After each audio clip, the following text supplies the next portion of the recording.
The first time I saw her was 3 days after I was told that my father had died. All the national newspapers had carried the story in their first editions, most describing him as a private banker, others as simply a financier. All had speculated as to why. The majority of the more respectful had suggested pressure and stress in the current financial world. However, the most popular tabloids had repeated the accusation for which he had successfully sued them, that his money had come from unscrupulous and tyrannical rulers of various African countries. Only this time they glossed over some previously mentioned names and added the word alleged. They had not known that he had been murdered. "Tell me a joke," she said. She was seated at the table nearest the bar in the Duke's Hotel in London St. James's. "What?" I replied in complete surprise. "I've had a really shitty day and I need cheering up. Come and join me," she suggested, enticing me in from the lobby. She was about 30, but in the dim, seductive light of the world-renowned martini bar, I could have been wrong by 10 years either way. She had long, curly dark hair, penetrating large eyes of an indeterminable colour, and a very attractive face.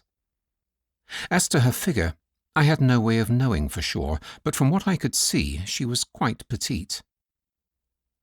A colourful shawl draped from a glimpse of bare shoulder, and the cut of the red dress she wore was modest and high. What stood out was her perfume.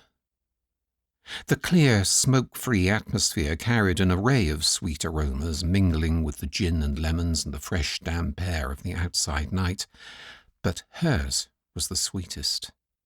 It reminded me of raspberries ripening on autumn canes mixed with jojoba oil and honey. I smelt of whiskey and tobacco, not the catch of the night, I supposed. "What makes you think I'm here on my own and not with my wife?" I replied, flattered and interested, but guarded, unforthcoming to her obvious appeal. "Well, you're not wearing a wedding ring for a start." "Want me to go on?"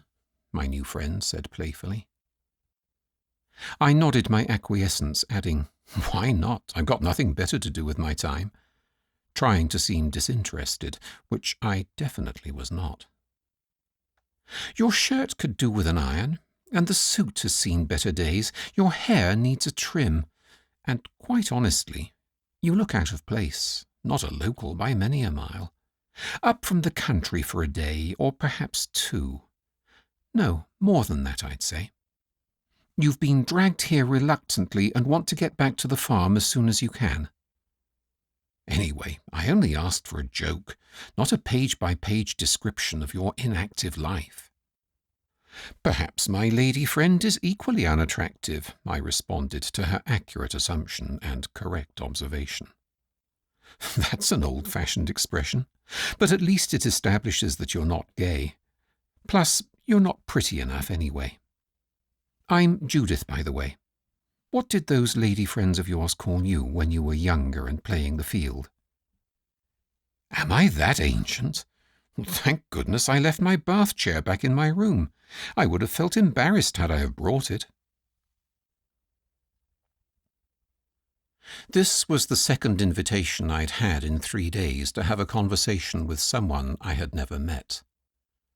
All of a sudden, my hitherto selected social circle of friends was widening, and one of those acquaintances was not welcome.